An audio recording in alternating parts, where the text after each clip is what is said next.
Welcome to Village Church Connections. I'm David Pavey.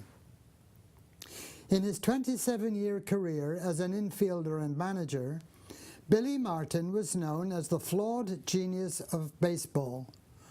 Hot-headed as he was, he fought with all kinds of people. He brawled with teammates, marshmallow salesmen, fans, his team's traveling secretary, and sports writers. He famously kicked dirt at uncooperative umpires, feuded in the dugout, and got along, it seemed, with no one.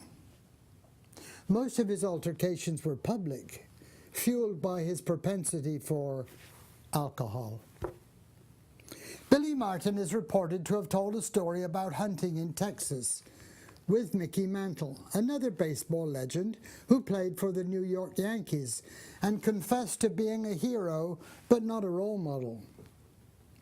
Mickey had a farmer friend in Texas who would let him hunt deer on his ranch.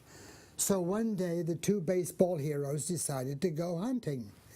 They drove 3 hours to the ranch, and upon their arrival, Mickey told Billy to wait in the car while he checked in with his farmer friend. Mickey's farmer friend quickly gave them permission to hunt, but he asked Mickey a favor.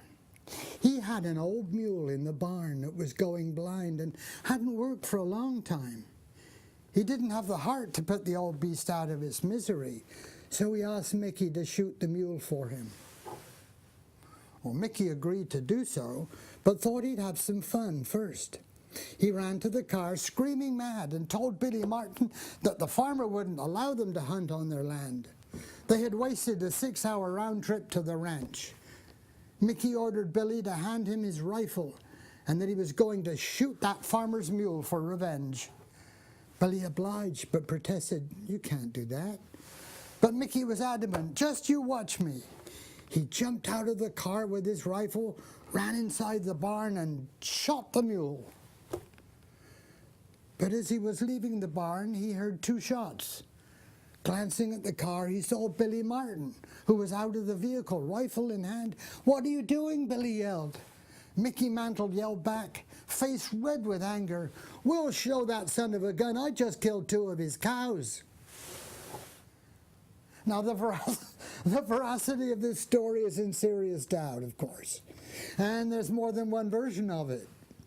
But it does serve well to illustrate a biblical principle stated in Proverbs 22. Don't befriend angry people or associate with hot-tempered people, or you will learn to be like them and endanger your soul. Anger is contagious and can spread like a fire with dire consequences, as demonstrated in another baseball story. In the spring of 1894, the Baltimore Orioles went to Boston to play a routine baseball game. But what happened that day was anything but routine. The Orioles' John McGraw got into a fight with the Boston third baseman. Within minutes, all the players from both teams had joined in the brawl. The warfare quickly spread to the grandstands among the fans. The conflict went from bad to worse. Someone set fire to the stands, and the entire ballpark burned to the ground. Not only that, but the fire spread to 107 other Boston buildings as well. A man is known by the company he keeps. The Bible exhorts us to walk with the wise and become wise, for a companion of fools suffers harm.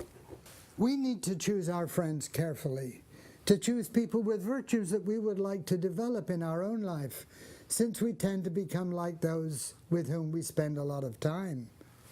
A zoologist can predict the mood and behavior patterns of any chimpanzee just by watching which 5 chimps they choose to hang out with the most.